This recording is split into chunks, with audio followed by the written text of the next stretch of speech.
This is my ultimate guide to how to start as a new GM, or even as an experienced GM. This may give you some food for thought.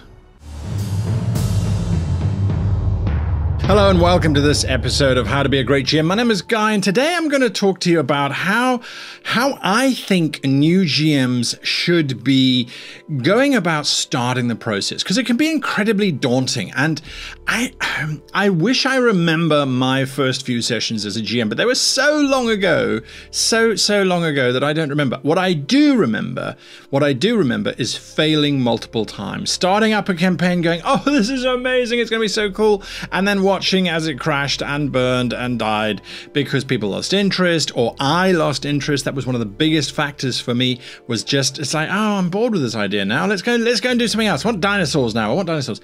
And instead of adapting and adjusting and learning from my mistakes, all I was doing is I was repeating them over and over and over again. And I think it's because I didn't really follow a process or a step-by-step way in which I came up with my adventures. I just kind of did them on the fly. Now, I still do a lot of my adventures on the fly, but my grand campaign, my whole idea, my big idea, is structured around a very specific approach. And I think that that is something that a lot of people lack. So this is my approach. So step one is pick your system. You have to choose your system. Now, I know this sounds simple. It's like, oh, well, it's just going to be Dungeons and Dragons.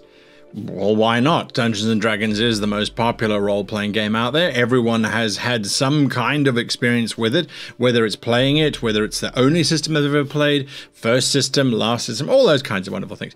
But that doesn't necessarily mean that it is the right system for you. If you are a brand new role player, if you're just getting into this role-playing space, you don't really know the rules, you don't really know what your job is necessarily, there are other systems out there that you can have a look at. Now, there are lots of blogs and postings out there, you know, top 10 role-playing games for beginners, all that kind of stuff.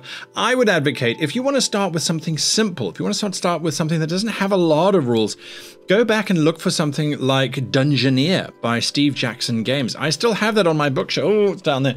My bookshelf down there is it's a little soft copy book. Dungeoneer, it's a D6 method. Or look for something like Talisman, which I have done a whole bunch of reviews on. Here it is. I'm going to be running a campaign on this in the coming months on this channel. This is a very simple role-playing system. The book is thick, but that's because it's got lots of options, but not a lot of rules. So I would advocate that you choose something that is not particularly heavy, that you don't have to get into, or yes, Dungeons and Dragons, because you can just go online. All of my colleagues, all of the other influencers out there who talk about Dungeons and Dragons have got wonderful videos on all the minutiae and all that kind of stuff. But this is the bottom line. Choose your system, but don't get bogged down in learning it. You don't have to. I will never forget. Now, this is where I'm going to tell you one of my personal stories, but there's a reason for it, is because it freed me up to such a better experience. I had been GMing Dungeons & Dragons 2nd edition and 3.5 edition for about, I want to say by that stage, probably about 15 years. So a long time. And the only other kind of role-playing game that I had some experience was it's here somewhere with the Star Wars D6 system from West End Games, and maybe the Star Wars D20. Maybe by that stage I'd sort of started to branch out, but it was always still in that 2D20 space, in that 1D20 space, in that kind of space. So I attended a convention, and it was an interesting one because it was competitive GMing and competitive playing and competitive sort of modules and stuff. So I signed up for that. Sounded like it was going to be a lot of fun. Went, and I just chose an adventure that sounded interesting. And then they released the lists, and it was like, all right, those are your players, go find your table and that sort of thing. Then I realized that it was for Warhammer 40K, using the old percentile system. And I got hold of a friend of mine, and I said, you know, I've never played this before. And they went, oh, well, I've never played it either. Good luck. I mean, you know, do what you need to do. And there was such a lovely camaraderie with the other GMs that were there. Yes, it was competitive, but everyone kind of knew everybody by that stage, and I was going to learn to know these wonderful people over the course of the next couple of years. Nonetheless, I was sort of setting up, and I leaned over, and I think it was a good friend of mine, Chris Fisser, who I said, listen, Chris, how do you run 40K? I have no idea. And he just went, for the Emperor. And I was like, yeah, that doesn't help me. And he went, you know what? It's 2d10, it's percentile, roll under your value. That's all you need to know. Go. And that's all that's exactly what I did. I sat down, I looked at the guys at the table, the players, and I said, listen, part of the scoring is on rules knowledge. You guys might as well give me a 0 now, because I don't know the rules. I've never read the rule book. I've never created a character. And I said, so if any of you have played before, let me know. And most of them hadn't played this particular system before. They were also exploring and experimenting. It's one of the reasons why I love going to conventions. And so we played the game. And I just had in my head that core fundamental. It's a percentile system, and you roll under the value on your character sheet. So I had a spare character sheet with me, so I could see, okay, there's some skills here, and there's some abilities and stuff. So when it made sense to apply a strength check because they're trying to lift something up, I went, well, do you have a lifting skill? Yes. Okay, give me a lifting check. Roll underneath the value.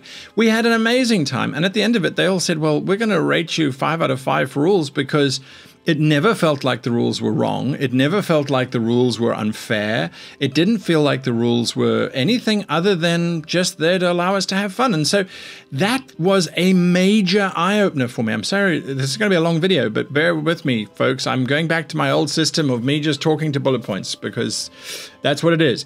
So it really unlocked inside of me going, you know what? The rules system is not this golden chalice, this holy grail of good role-playing. A good system should support you as the game master in terms of telling your story. That's it. It shouldn't be anything more than that. If it's getting to you, if it's stressing you out, it is the wrong rule system for you. So step number 1, choose your system. And it's also sometimes a case of going to your players and saying, hey players, what do you feel like playing? Do you want to play Star Wars? Do you want to play Star Trek? Do you want to... All that kind of wonderful stuff is entirely up to you to choose. But those are some of my thoughts on why you should choose that system. Step 2, and I'm probably going to lose track because I don't have a script. Step 2 is pick your world or build your world. Now, I am not advocating that you now go and spend the next 6 years creating your world so you know exactly what the currency exchange is from the Mau Mau Tutu, which happens to be in the southern continent, all the way up to the Tiki Tiki in the northern continent. You know that it's 10 Tiki Tiki to 1 Mau Mau Tutu. I'm not advocating that you do that at all. What I'm advocating is that you say, okay, cool, we're going to play a fantasy game, right? Let me either choose an existing setting. If you so want to do that, you can. You're absolutely welcome to. Personally, I wouldn't do that. I really wouldn't do that. I would just say, right, I'm going to make a fantasy world, and my fantasy world's thing, because this was something that was taught to me by some very smart people, you're allowed to have like 1 or 2 major things that are different. So it's like, well, in this world, you know, we're going to have floating rocks. Giant floating mountains of islands and things that are going to float around, and we're going to have these airships that sail between them. The airships are a result of the giant floating mountains, so the giant floating mountains are still the one thing. The airships are what makes it real. But we'll talk about all of that in another video. So choose your world. Maybe it's a sci-fi world. Maybe you go, you know what, we're going to play Star Trek, but I kind of want it located in the beta quadrant, in the lower section of the beta quadrant, kind of towards the Gorn and that sort of area down there somewhere, maybe, I don't know. But choose a space and then start working from that space. Don't try and create the whole world. Just say, right, okay, my game is going to be, I want the guys to start out as squires in a castle. That's your world. The castle and the players as squires. So your world is the castle, the fields around it, and maybe the forest that surrounds that, and maybe some mountains around that, and no further. You don't need to plan beyond that. Don't get stuck going, oh, I have to have all of these worlds, and you're looking at other GMs and going, wow, their worlds are so rich and so powerful. This world here, this world of Braxia, took me 15 years, and it's still not written. You can still go to the parts of this map, and I'll go, Never been there. Don't know what's there. What do you want it to be there? What shall we add there? What little world are we adding within a bigger world? So choose your world. Right, then choose your idea. Choose your campaign idea. Now, again, folks, if you haven't picked up already, my advice is don't think on the minutia. Think on the bigger picture. For now, we're going to come back to the minutia, because so often I see GMs going, oh, I want to start GMing, but I've got to plan this, then I've got to plan that, then I've got to plan that. And then they never GM. Literally, anybody should be able to start GMing tonight. You watch this video, phone up your friends, get them onto Zoom, and start playing. And that's as much preparation as you actually need. You really don't need more preparation than that. We don't need to slay ourselves in order to have a fun game. So choose your single idea. And maybe it's a case of, oh, I really think it's cool to have my players defeat thousands of goblins. That's brilliant. That's absolutely wonderful. That's all you need. That they are going to have this goblin horde that's attacking. Watch other videos for figuring out then the next step, which is working out your plot. Okay, and you go, okay, cool, we've got thousands of goblins attacking. Right, so what plots can we have? What ideas come up from this goblin attack? Well, maybe it's just a giant battle and the players are going to be trying to fight their way through this battle. Maybe it's a siege. Maybe the players come across this giant army of goblins and have to get back to the castle to warn them before the goblin scouts find them. Let your imagination run wild, but keep it around that central single idea that you've come up with. It will help focus you. Play that for a couple sessions. Just see where it goes. See what happens. Explore this world with your players rather than giving them a finished product. So then as you're exploring it, you discover that, oh, the goblin war chief is actually not a goblin. He's an ogre. How did that happen? And suddenly you're having fun starting to explore your own world. So don't go too far into it. Don't go too much into it. Then we get to your first adventure. So this is the next step. I don't know what number this is. It's like 5 or 6 or 10 or whatever. You now are at the point where you've got this goblin army attacking. You've got this little world space, the castle, the forest, the mountains. You've got all of that kind of going down. Now you need to design the first adventure. And so that's where you then need to go and watch one of my videos, the 5 steps to creating an adventure, or the 1-to-1 method. I've literally just done a couple of videos on that a few weeks ago. And that will help explain the process of going through an adventure. Again, you don't need to know the rules. You don't need to know the world setting. All you need to do is just have a basic idea of, I'm going to start this entire thing with the PCs running through the woods chasing after a single goblin scout who comes around the corner at a waterfall, and suddenly the whole army is in front of them. And a few of the scouts now start chasing them because they realize that they are now significantly outnumbered. That's a cool opening little sequence. Then they get back to the tavern or to the castle and they start to report it, and then you start rolling the whole thing. So you then design your adventure. Very simple, big broad strokes. If you need any maps, you can make your maps. You can use whatever resources you want. You can download your maps. You can go find them on the internet. You can go to dungeonfog.com, my favorite map maker of all time. Go to dungeonfog.com. You can draw them by hand on graph paper. It doesn't matter. They don't have to be works of art. They just are there for you to keep track of what is where in your little world. And then you start playing. That's all you need to do. You get your players around, they create their characters, you chat, you laugh, and then you look at your notes, your very first adventure, and your very first adventure will have the opening scene, and that's when you then take the plunge and you go, right, everybody. And something that I do before every game I play is I center myself. I know it sounds very arty, very kind of flamboyant, whatever you want to call it, but I kind of go, all right, center, and I'm out of the game and I'm nervous and I'm excited and all that kind of stuff, and then center, okay.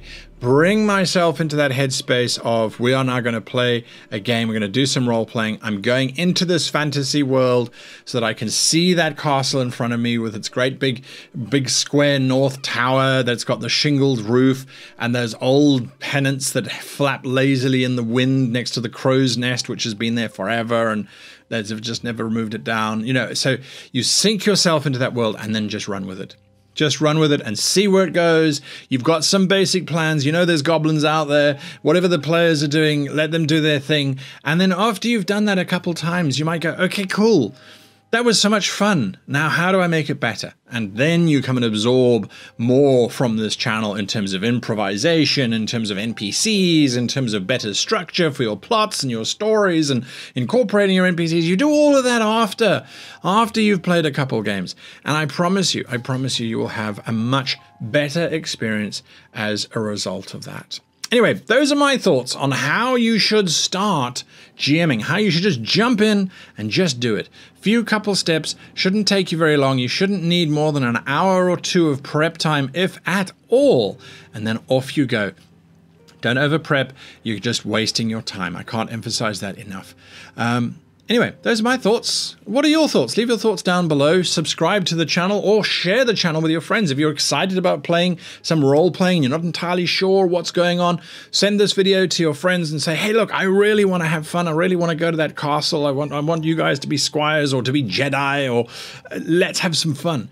You've got to be the instigator because you're the GM. It is one of the burdens that we will bear, but it's one that we should all be bearing happily. Light up the forge! That's a refrain everybody knows because it's from World Anvil. WorldAnvil.com, sponsors of today's episode. Now, World Anvil is about to launch their World Ember. World Ember. It is a month during the month of December where World Anvil gives you prompts and drives you to write 10,000 words or more in your campaign world. Now, you sign up for free onto World Anvil, create your account free, and then you start to create your world. Now, they have got literally thousands of dollars of prizes for you if you compete, and if you write your 10,000 words, submit it, and automatically you are added into the draw for some of an absolutely amazing prize. When you look at the list of sponsors, it's huge. Now, that list is growing as we get closer and closer to World Ember, but it is coming up, so brace yourselves. Go to World Anvil, see it, check it out. They've got videos talking all about the World Ember Challenge. Why would you want to do something like this? Well, A, you end up with an amazingly detailed world that you have created for your players to play in. B, there's a huge sense of community. They have over 1 million users, and that community is there to help, support, drive, motivate, inspire, and perhaps even contribute to your creations. And of course, then everything is catalogued and logged in one space, so you're never going to lose it ever again, which is pretty handy if you're like me and you lose your notes all the time. It's like, I know I had it somewhere. I wrote it on the back of a piece of paper, which may have been used for painting models. I don't know. It's here somewhere. Anyway, that doesn't happen when you use World Anvil. If, on the other hand, you do want to get a subscription to World Anvil and unlock a whole Pandora's box of secrets and abilities to give just players information and yourself information, just amazing, mind-blowing stuff, then use the code GREATGM. As long-time supporters of World Anvil, and they supporting us, they've given us a code which gives you a discount for that subscription. So go and check them out. World Anvil, World Ember is starting soon. Make sure you've lit it up. Oh dear goodness, I need a thesaurus. Make sure that your forge is well fired so that you can be ready to craft your world. Until next time, thanks for watching and happy gaming.